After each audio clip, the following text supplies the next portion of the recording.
အားလုံးပဲမင်္ဂလာပါဒီနေ့ကတော့တရက်တီးပဇွန်ရှောက်လေးကြော်စားမှာဖြစ်ပါတယ်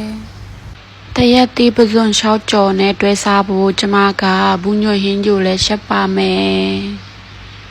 ရှက်လိုက်ကြမယ်ရှင်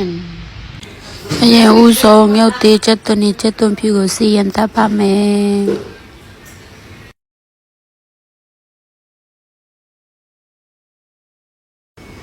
အနက်လေးမွေးလာပြီဆိုရင်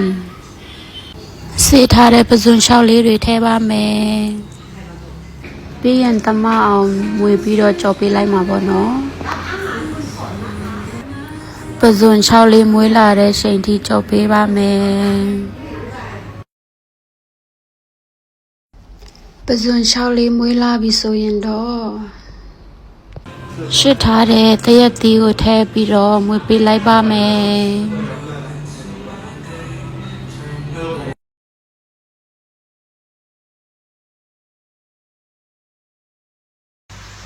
အရသာအတွက်ကတော့ကျမကစက်သားမုံအရှုံမုံငံပြရည်လေးထည့်ပါတယ်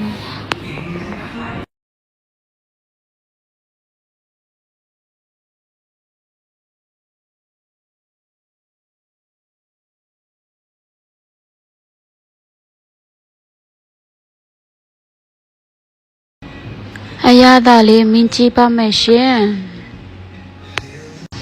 တရက်တီကတော့တလုံးပဲထဲလို့အရှင်ပေါ်ပါတယ်အဲ့ဒါကြောင့်မို့ကျမကမကြီးမဲရည်လေးထပ်ဖြည့်ထဲမှာပေါ့နော်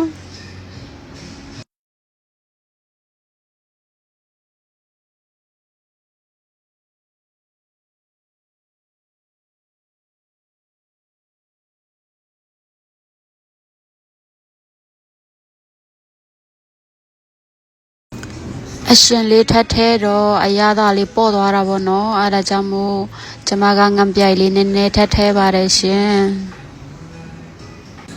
အရသာကအနေတော်လေးဖြစ်သွားပြီဆိုတော့အိုရှာလို့ရပါပြီ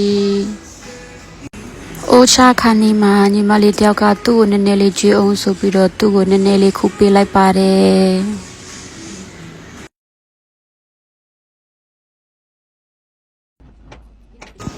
တရက်သေးငံပြရည်ကြော်လေးကြော်ပြီးပြီဆိုတော့ဟင်းကျိုးရည်အတွက်ဘူးညိုလေးဆက်တော့ပါမယ်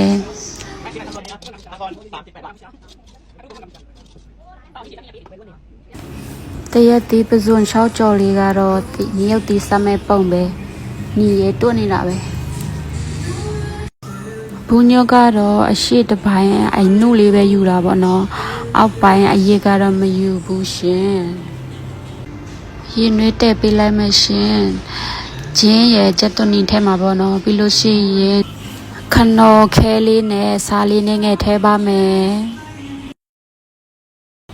ရေလေးဆူလာပြီဆိုရင်ဘူးညွတ်ထဲပြီးဟိုမွေဒီမွေတောက်လို့ရပါပြီရှင်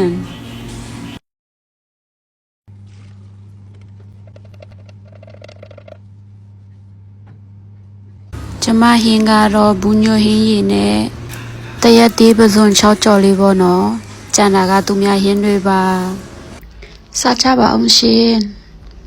ဒီနေ့ကတော့ဒီလောက်ပဲပေါ့နော်ဘိုင်ဘိုင်